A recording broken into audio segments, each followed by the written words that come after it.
Hello, Margis, and welcome to another preview episode of the Let's Be Real podcast. Today it's a very big one, and I'm with a very special one as well, Kanishk, our own very own special one, to discuss a very big game. We look forward at the weekend. It's the Clasico again. It's that time of the year. Last year was really we had really bad experiences with Clásicos. This year we hope things get better. How are you doing, Kanishk, man? How's it been? Good, man. I was waiting for this one. It Yeah. just seemed like we've not had a big one in a while. This is the big one, the customary October El Clasico. Now that it's mostly now falls in October and April now. I don't know. I don't remember what earlier years. Always like in the first 10, 12 fixtures of the year. A lot of, I think this Clasico also generating a lot more hype because of obviously some things that have been said in the media by both players. Okay, let's be fair about it by both sides. But I think this fixture needed this kind of fury in it. I think especially after last year's debacle in multiple games against our eternal rivals, we are back. I think I think enough fuel for the players also. To go out there and perform and just absolutely leave no doubts about who's the better team right now in the world. Yeah, I couldn't agree more. This is an important game, especially as we talked about the games that we played last year, like all the games weren't as good for us. So I think this game is very, very important to show that, there's been progress on the Xabi Alonso, especially also considering what happened uh, in the big game we played against Atletico Madrid in the league. Like it was a very horrific game. Arguably the worst game of Xabi Alonso's era, alongside the game against Paris Saint-Germain at the Club World Cup. So those, like this gives another chance, for to show the progress. Although, like, in the middle of the week as well, we played Juve as also. That could also be considered like a big tie, a big game that but again, that was a very unconvincing performance. I don't know, like, what was your opinion? What was your takeaway from the game against you? Look, I just think that we do not appreciate uh, goalkeeping performances as much as we should do. Let's make no mistake about it. It was Thibaut Courtois who won us that match, not Jude Bellingham, not Arda Güler, not Vinicius Junior on the pitch. Let's be very honest about that. It was a goalkeeping masterclass, I think, from by both teams. Di Gregorio and Courtois were at their absolute best. The fact that, and I think Farouk, you spoke about this a few previews back, that the fact that Madrid does not have a fixed 11 because of players coming in and out of injury. Xabi Alonso having that factor of unpredictability about him. I honestly feel now, since it's been about 2.5 months since the season has begun, I think he's had enough time to assess what his best playing 11 is. We still don't know who's our permanent starter on the right.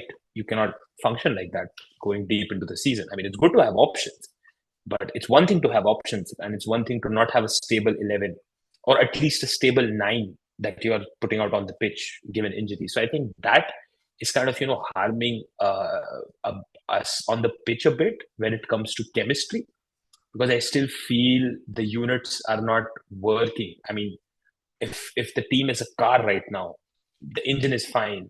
Maybe the front wheel is rolling a bit faster than the back wheel. It's just something like that. They're not playing at the same pace, at the same tempo, with the same intensity. I do not see any intensity in the first 10, 15 minutes of any match that I've watched so far. I think we're starting extremely lethargically. We've only faced two or maybe three quality opposition so far in that Atletico, Marseille, Juventus, and if you count Villarreal, maybe three or four good tests. But we've not started out well in any of the matches. We are not a dominate you in the first half kind of a team, unless it's like a piece of attacking brilliance. And I think, when we play the likes of Liverpool, when we play the likes of Man City, when we play the likes of Bayern or any other big team going down in the season, I think this could really come back to haunt us, because I was simultaneously watching the Bayern match where they just started as if they did not give the opposition a chance to settle. Why do you want to give any team a chance to settle in your home ground? They've come to play at your at your home stadium. It's your ground. Why do you have to give a chance? I don't understand that. I mean, I've seen earlier Madrid teams start with a lot more intensity. I think that is lacking. The team gradually, though, it kind of gets better as you keep watching them. They become more fluid, and I think it's got a lot to do with the 11 that Xabi Alonso is playing. I'm not going to speak about players' technicality and who's playing well. It's just the fact that they're not looking like a football team who's hungry to win from the first minute. I think they're too dependent right now on the likes of Vinicius, Mbappe, Arda Güler, Mastantuono to maybe create something in the box and get a goal from somewhere. They're not trying hard enough as a team, and I think I do have an issue with that as a fan. Yeah, I get where you're coming from actually, and I think that's something that we've been talking about. I think for a long time, even under Carlo as well, about the fact that there are no, you watch a lot of games and you remain unconvinced. Like when you have a bunch of world class players, you expect to see more fluidity, more understanding, more purpose, more urgency from these players. But unfortunately, you always rely on the moment of individual brilliance and you rightly pointed out again, in the game against Juventus, again, individual brilliance, either it's, the Gregorio or our goalkeeper, Thibaut Courtois actually, bailed us out again, as we've seen a lot of times. Either it's his individual performance. I mean, even the goal basically was, a brilliant move from Vinicius, which kind of knows the post and, Jude was at the right place at the right time, to just the first person to reach the ball. So basically that was it wasn't we were dominating or something like that. So I absolutely understand your concerns. But again, I will just go back to this, issue, and I feel like is Xavi the right one? Is Xavi the wrong one? I don't know. But the point is we just have to give it time. This is just the reality of the stuff. It's how many games into the season? 11, 12 games into the season in all competitions. So I think, of course, yeah, people are going to point to the Club World Cup and the what is and what is not. But I just feel like, it's the injuries also that's happening, in the middle of the park, in defense and all that. Jude is just literally just back. Kamavinga is just back as well.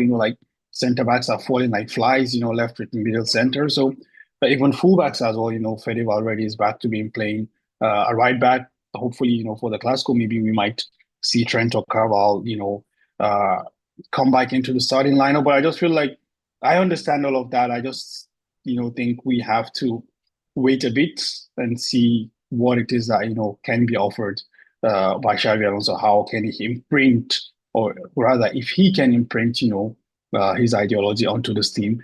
But I think it's just only fair also, to shout out, because I've been someone who's been very worried about the role that he would play, Arda Güler. Arda has been quite good, but again, I don't know. I don't see how this works in the long term. But what we're seeing right now is that Arda is at least the only one who is making that connection between him and Kylian Mbappe. Other than that, the team is very very disjointed. I don't know what you thought of Arda's performance against Juve. Look, he was good on the pitch, no doubt about it. But I don't think, and I think he would agree with me, because when he was being given the man of the match, he was as surprised as myself. But look, quality player, you cannot discount that fact. He is also a player, I feel, who kind of gradually grows into a season. He does not start the season like how, Kylian Mbappe has started this season. A good positive that I'm taking out from the Juve game is that, we did manage, someone other than Kylian Mbappe managed to get on the score sheet without it being a penalty. We scored a goal from open play where an outfield player other than Kylian Mbappe was involved. I'm either assisting, or I don't know if that will count as an assist, but I don't think it's an assist. But yeah, I think the team from minute 60, 65 kind of really, upped the ante, tried to show a bit more aggression. But look, I'd like to circle back to my point, being that, it does not work against big teams like Barcelona, Bayern Munich, Manchester City, Liverpool. It will not work against them. They will start the game with far more intensity than Real Madrid. And Real Madrid has the players, they have the legs, they have the youth, the energy, start a game, try and dominate the opposition from the first minute. If you concede a goal dominating an opponent is far better than you conceding a goal trying to sit back, or, taking your time to get into the game and then chasing the ball for the remainder of the match. It's far better than that. So I think Xavi really needs to, at least have a fixed 8 or 9 players who we know are definitely going to start. Carvajal's back, Trent's back. We don't know who's starting. Let's not even guess, because he'll always take us by surprise. And I think this match it would be Goulet, Vini, and Mbappe up front. I think he will not probably put Mastantuono right from the beginning. In a match like the Clasico, I think Arda Güler on the right, Vinny on the left, or maybe Arda behind Mbappe, or Jude Bellingham doing that shadow striker role, which he kind of did to perfection in his first season when there was no Karim Benzema. Finding the right spaces in the box, heading the ball, just being like the target man. He's tall enough, he can do it. So I mean, yeah, there is a pattern to play here, but I also feel Xabi Alonso will try to maybe have a few tricks up his sleeve in this match because on paper these two teams are, you cannot say one team is worse than the other. You would eventually end up saying, okay, these two are like very uh, similar teams in terms of star power, in terms of match winning ability. What it comes down to is probably which manager has probably a few more extra tricks up his sleeve, or maybe a few extra changes here and there, a bit of the tweak to the system. Barcelona are not playing their best football right now. Let's be honest about that as well. If you if you take aside the Olympiacos match, they won the last match which they played just like in the last minute, scoring a last minute winner. They're not used to that. Last year, Barcelona, we saw them dominate most of the teams. By minute 60, you knew that this match is just a mere formality. So Barcelona are not playing their best football right now. Half their team is injured. Lewandowski is injured. Uh, Rafinha is injured. I don't know about Yamal. Yamal's fit. I'm sure he's fit. Uh, you know, they have defensive issues right now. Their goalkeeper, their number one, number two goalkeeper are not fit. So if there was a good time to play Barcelona, would be probably right now, where they're slightly more vulnerable than they have been last season. And I think Madrid should definitely take advantage of it. If you compare injury wise, we definitely have lesser injuries. We have more players that have returned to our squad for this match. So I think that is definitely a big positive. So we definitely have more options. Barcelona are obviously a bit short of options as well right now. They're counting a lot on Marcus Rashford right now, the likes of Ferran Torres, Dro Fernandez, young Dro, to go out and score and maybe outscore. And I think the best way you can describe Barcelona right now is that you have to outscore Barcelona to beat them. As simple as that. You cannot play like a defensive game waiting for the right counter attack opportunity. I don't think that will work. What will work is to just probably have a few goals, early goals here and there, and kind of try to seal the game. Yeah, actually, like you talked about Barcelona as well, like they haven't been, so firing on all cylinders. They also have a lot of injuries themselves to deal with. Players also falling left, right, middle, like but like the Lewandowski has been missing, Ferran Torres has come in, like Rafinha has been missing a lot as well. And also we heard today that Rafinha is going to miss even 1 month more, meaning that he's not going to play in the Clasico as also. And I think Rafinha is a very important player from Barcelona, not just from the offensive perspective, but from the fact that he's the one who leads the press actually, because I was reading what Flick was saying after the games at the weekend, where he was talking about the fact like they don't press as they used to the previous season. And the point is like we know that Marcus Rashford for all of his good abilities, like him being a monster press is not something that a monster press is not something that he has been associated with. And also like Yamal also has limitations when it comes to press. So like that ability of Rafinha not just to be able to press reluctantly, but also to be able to coordinate the press actually has been something that like Barcelona has missed the season. But then speaking of players like Yamal and all that, like you actually hinted to that, like there's been a lot of controversial statements here and there. I don't know if you just want to take us through some of them. Look, I mean, one thing I do appreciate Real Madrid players and management is that, we are not a very media savvy team when it comes to statements. Thibaut Courtois is an absolute gem when he goes to press conferences. That's like a separate topic. You would want to hear him probably all day long. Kind of speaks a lot of sense as well.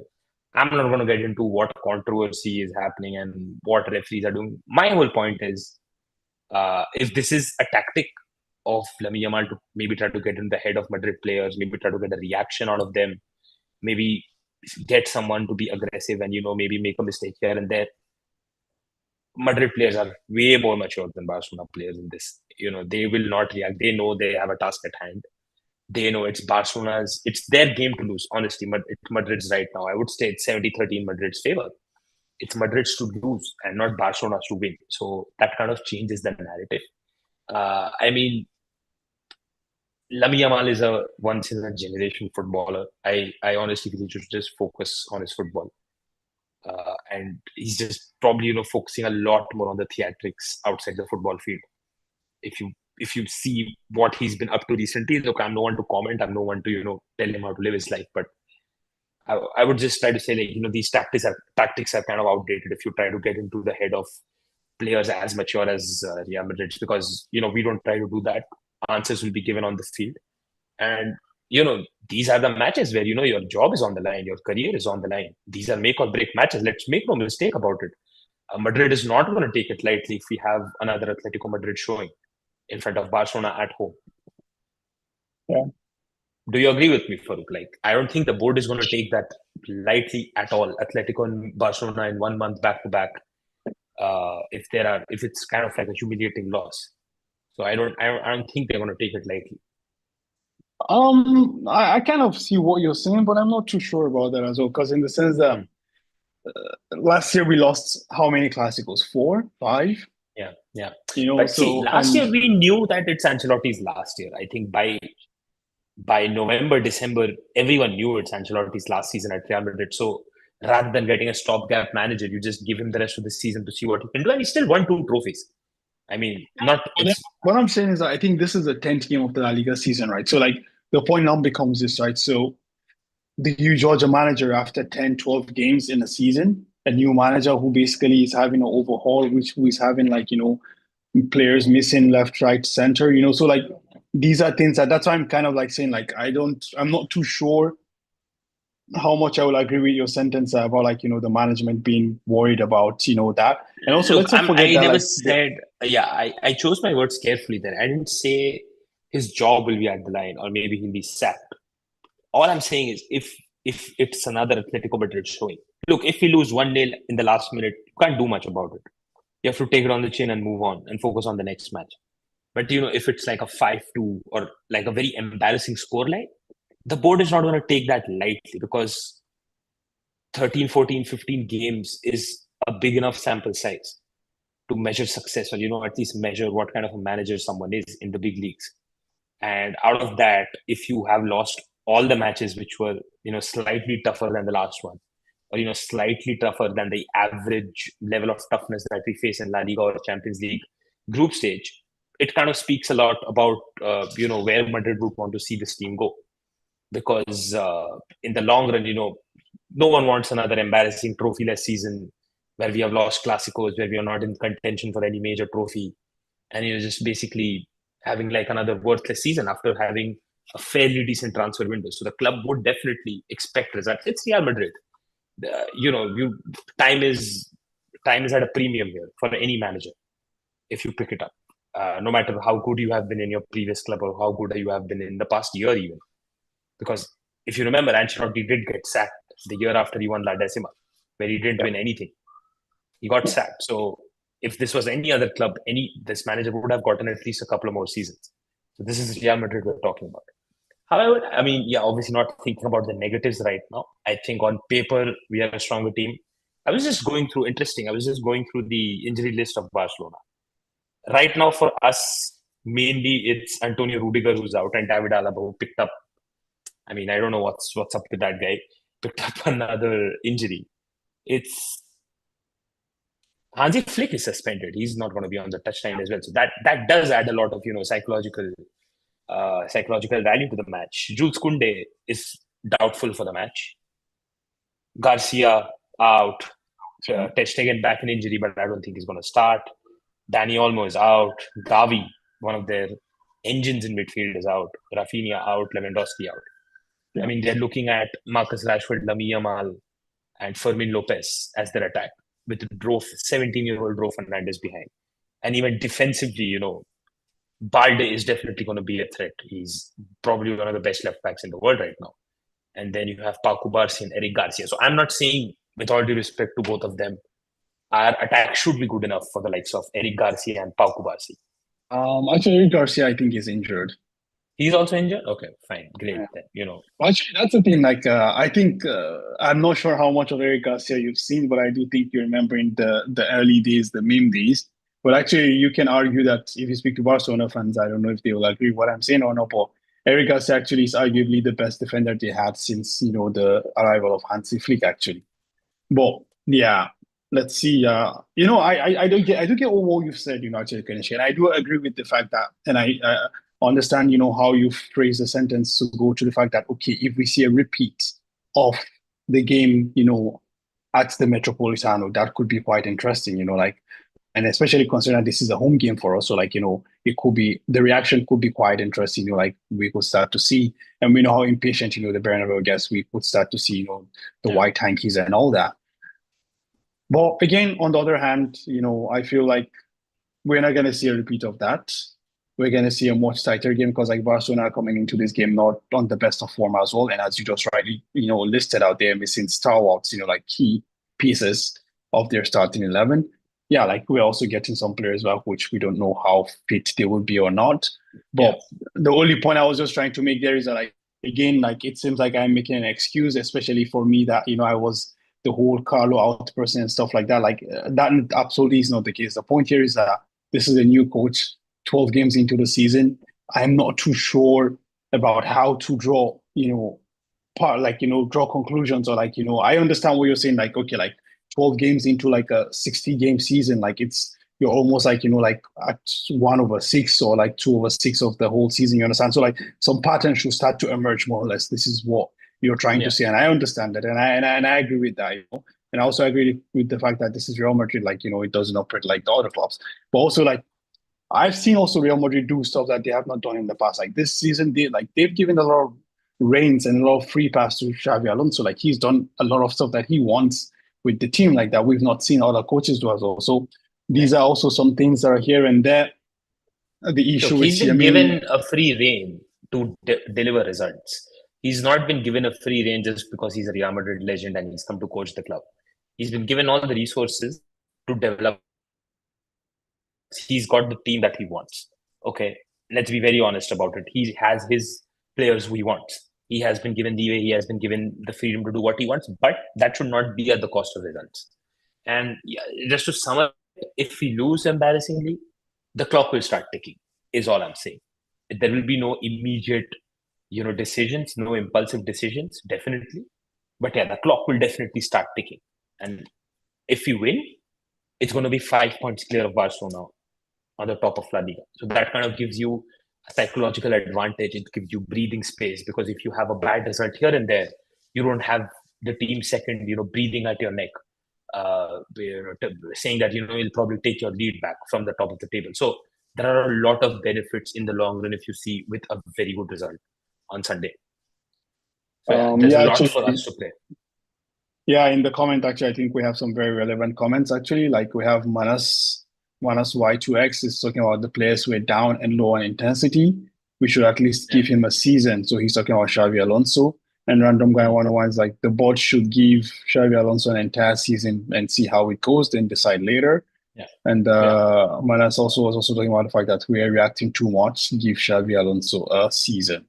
And Random Guy 101 was actually... maybe, I'm being misconstrued in the wrong way here, guys. I mean, what I mean to say is, of course, let's not take any impulsive decisions here, but out of the 14 matches that he'll have coached by after Sunday, if the two top matches which we played, we've been beaten badly or like thrashed badly, that kind of raises concerns, don't it? I don't think it's very far-fetched of me to think like that.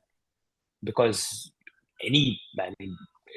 your caliber as a manager is not decided on how many goals you're scoring against Oviedo or Girona or clubs like that. With all due respect to them, your caliber at Real Madrid is decided by how many Clásicos you're winning, how many Madrid derbies you're winning, how many trophies you're winning. That's the reality of our club, at least. So yeah. I think there will be signs, but yeah, hopefully Xabi Alonso knows this far better than us. He's a big legend of the game, and he's a good coach. To that, actually, like I think one thing that they're trying to, I think the people in the comment are trying to say is that, for instance, like Random Guy 101 says like, hopefully we win this Clasico match, but looking at the big picture, if we lose the match and somehow win the league, I am fine with it. And also someone also saying that like Carlo was way too passive and it costed us a lot. We won also a lot of trophies. Xavi is trying many things. There are ups and downs in this early period, and it's gonna take time.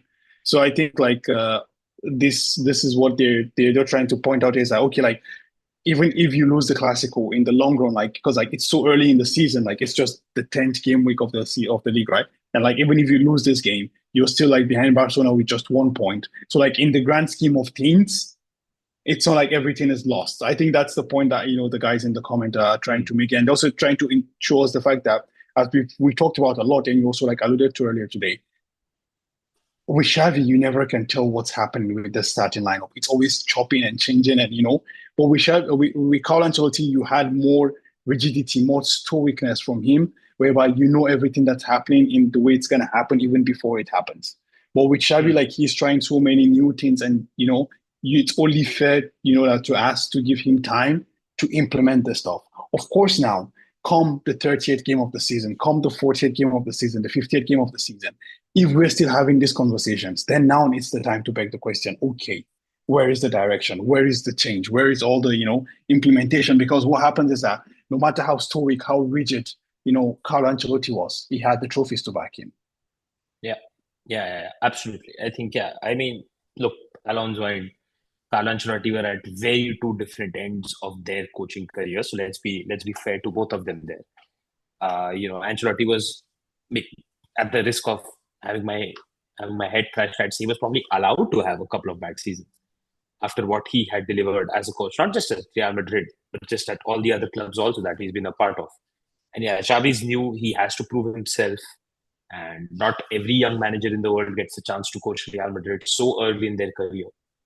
Madrid has also always, barring Zinedine Zidane, who's probably one off case, always gone for, experienced managers, the likes of Jupp Heynckes and Rafa Benitez and Vicente Del Bosque, even if you speak about the earlier managers. But he obviously has it in him. So let's see. I think hopefully he puts out a very stable starting 11, which kind of starts with a lot of intensity, takes the game to Barcelona rather than waiting for Barcelona to take the game to us. And we just have far better quality right now of players on the pitch. Even if they have just come back from injury, I just feel quality-wise, we're a far better side going into Sunday. Yeah. So actually, like that's a very fair point, and also Manas also was also like just recapping also like and also giving some lights to what you're saying that eventually like if we lose all the Clásicos in the league, we most likely will lose the title. And then he is asking a question. I'll just pose the question to you. Ganesh is asking like, by the way, are you guys happy with the constant changes, or would you like to keep it simple and I said it earlier. I'm happy with one or two changes in a match. I'm not happy with the constant changing of formation, the constant changing of defense. Okay, if you don't have a right back, you have to play Fede Valverde. That's fine. But one match you start Mastantuono, one match you start Guler, one match you start Brahim Diaz. So where is the continuity here? Where is when are the players going to gel into one unit? Unfortunately, football is 11-person game. So if it was 15 people, probably you'd give everyone a chance, but it's not. So you have to, have. I mean, right now, if you think about it, barring Thibaut Courtois, which is a no-brainer, even Vinicius is not guaranteed a place in the starting 11. If you've seen that, he's been benched this season a couple of times. Vinicius was probably one of the first names in the team sheet in the past couple of years or 3 years. I think barring Mbappe, Tchouaméni, and Arda Güler, I don't think right now, and Alvaro Carreras, because I don't know, just Fran has dropped down in the pecking order, and probably Eder Militao. I don't think there is anyone who's got a guaranteed name on the team sheet. So I would like to see that change. Probably have 8 or 9 players who are definitely going to start every match. Probably have 1 or 2 changes here and there, but too much changing, chopping is never good for any team, let alone Real Madrid. I agree with you. I agree with you 100%. I think continuity is important, especially when you have a new team that's trying to gel, because really, like, I feel like this is the proper change of guard. That I think we've not had this change of guard because, like, the players were like, okay, Benzema left, Kroos was still there, Kroos left, Modric was still there, like when Ronaldo left, the Modric Benzemas were still there. So like I feel like this is the proper beginning of that change of guard because now everyone is left. You have just Carvajal there, and even Carvajal now you have Trent who's like looking to usurp him. So like basically now you can see the de facto captain of the team is Fede Valverde, and now it's like a whole new that change, that switch is finally happening, Yeah, and yeah, because of that, I feel like you need that continuity to at least to be able to, create those connections. And we're seeing that, like, you see the continuity that's existing between Arda Güler has played almost every game. Kylian Mbappe has played every game. Because of that, you can see that there's a synergy that's building between these two players, but which is yeah, lacking between any other player in the team. Like, I mean, there is no synergy between Mbappe and Vini. There is none between, like Mbappe and Mastantuono and all those guys. Because, like, as you said, the constant chopping and changing yeah. also like affects this. But again, it's something that we just have to wait and see. I think also he's trying to like learn on the job. That's Xavi himself, like Alonso trying to Yeah. learn on the job and But decide but who to start. don't. My only point is don't do this at the cost of losing matches and kind of having your players kind of dip in form, because if you don't play players, they're going to dip in form. If they dip in form, they're not going to perform on the field.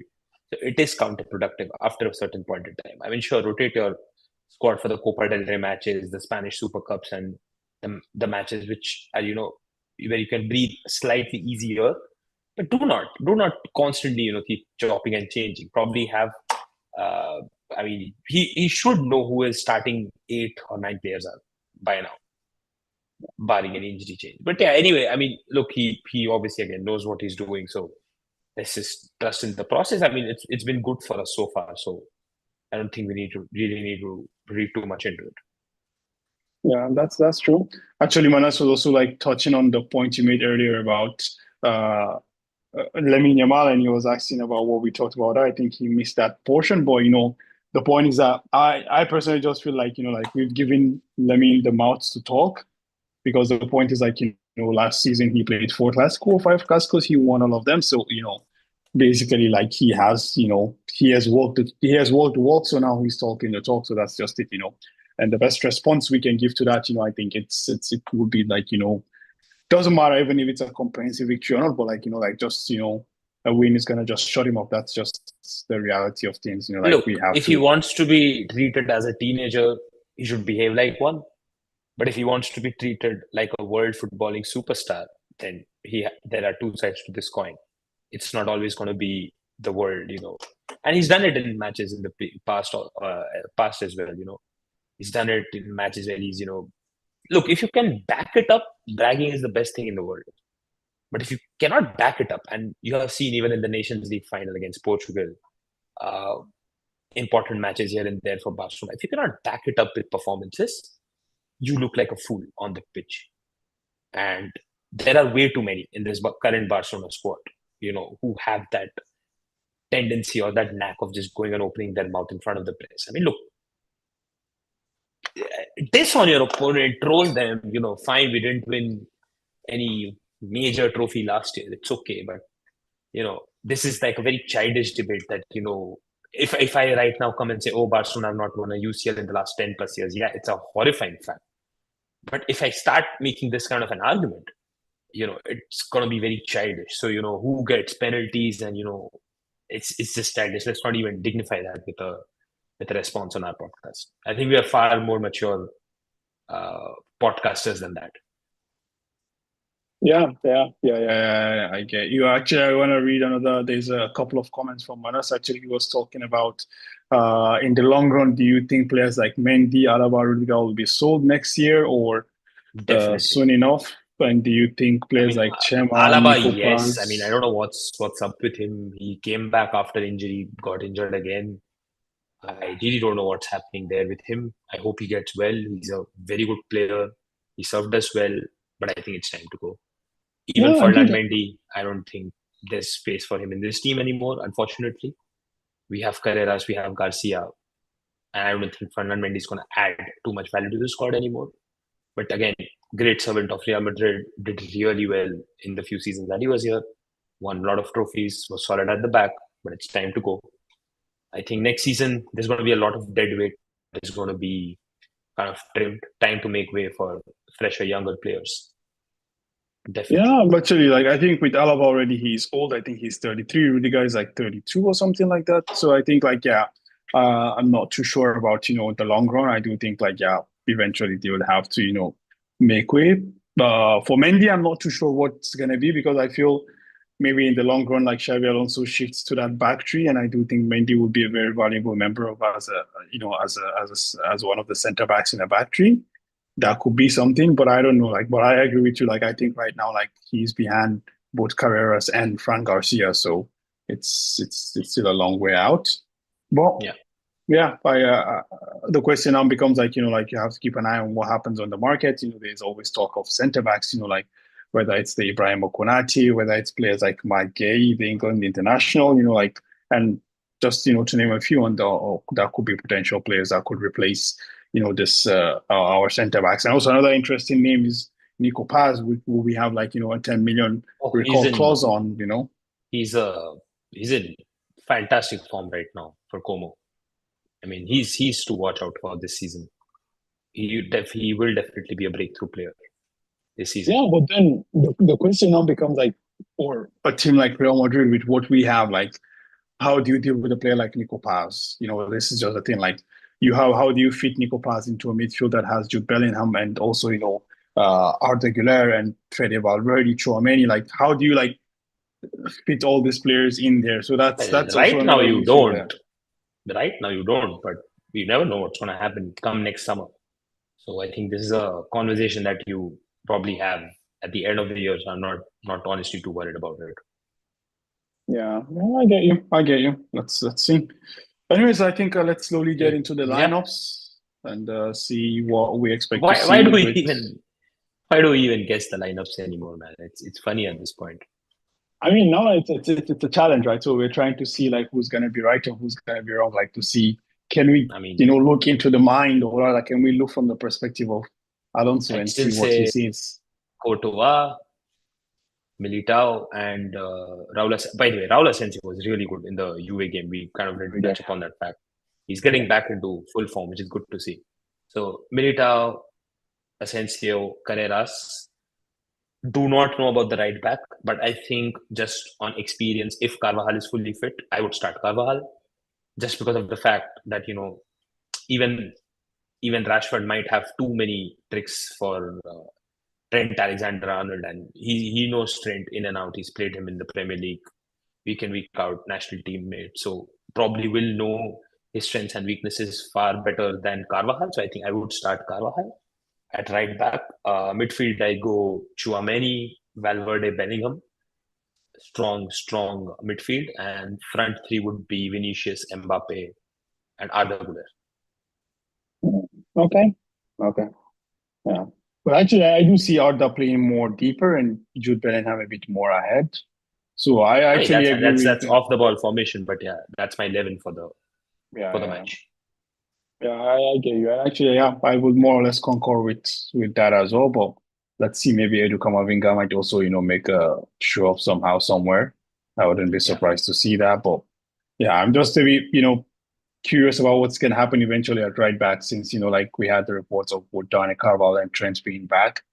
Could that, that's basically up for the toss of a coin. If Rafinha also is not gonna play, you're gonna play on the front foot at the Bernabeu. Do you want to go with the be bold and go with Trent Alexander, or like do you want to have that solid conservative performance that you're gonna get from Dani Carvalho as also that's or do you want to just trust that okay they're not fit enough to start such a high intensity game and go with Fede Valverde as a right back just to give that Hmm. yeah, just from the point of the physical fitness more or less. But yeah, it's gonna be quite interesting to see how that pans out.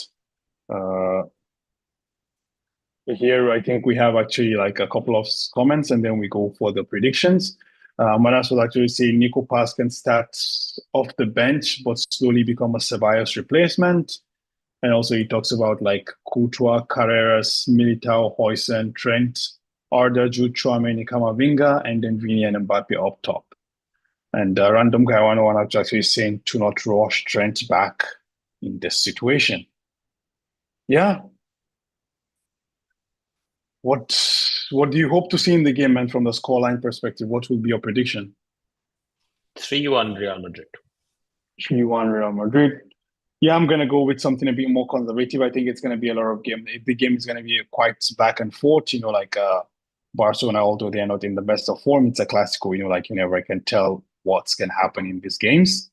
I do expect to see a bit of a bit of back and forth, but eventually I do think Real Madrid prevails 2-1 victory for Real Madrid. Let's see. Let's hope for the best. Yeah, As fingers always. crossed, man. I mean, honestly, I really do not care if we win. I'm totally, completely, 100% fine with it all. So let's see how that goes. Yeah. All right. In that case, do you have any other comment, Tanish? Otherwise, we can slowly wrap things up. I think we've covered most of it. Yeah. So then, like, just a quick housekeeping. So let's just remind the listeners, the audio listeners as well. Just don't forget, to drop the comments, the on also when you're listening on the audio platform, whether it's Spotify, Apple Podcasts, Google Podcast, all of this. And also don't hesitate to join us for the live sometimes as well. And also for the people who stay with us, I think we had Random Guy 101 and Maras. And also thank you guys also for keeping us company. And actually I absolutely loved the comments that you guys dropped today. It helped us, have a bigger back and forth. And also shout out to our sponsors for today's episode.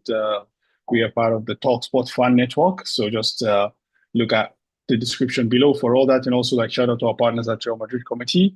You can check them out on Instagram. Don't forget to like and subscribe to our channel. Also click the bell notification button so you get notified whenever we set up something or we have something going on. And yeah, thank you all for tuning in, listening to us, and hopefully we get to celebrate a good game and the post match as well after the Clasico. And until next time, we sign off by saying Hala Madrid. Hala Madrid.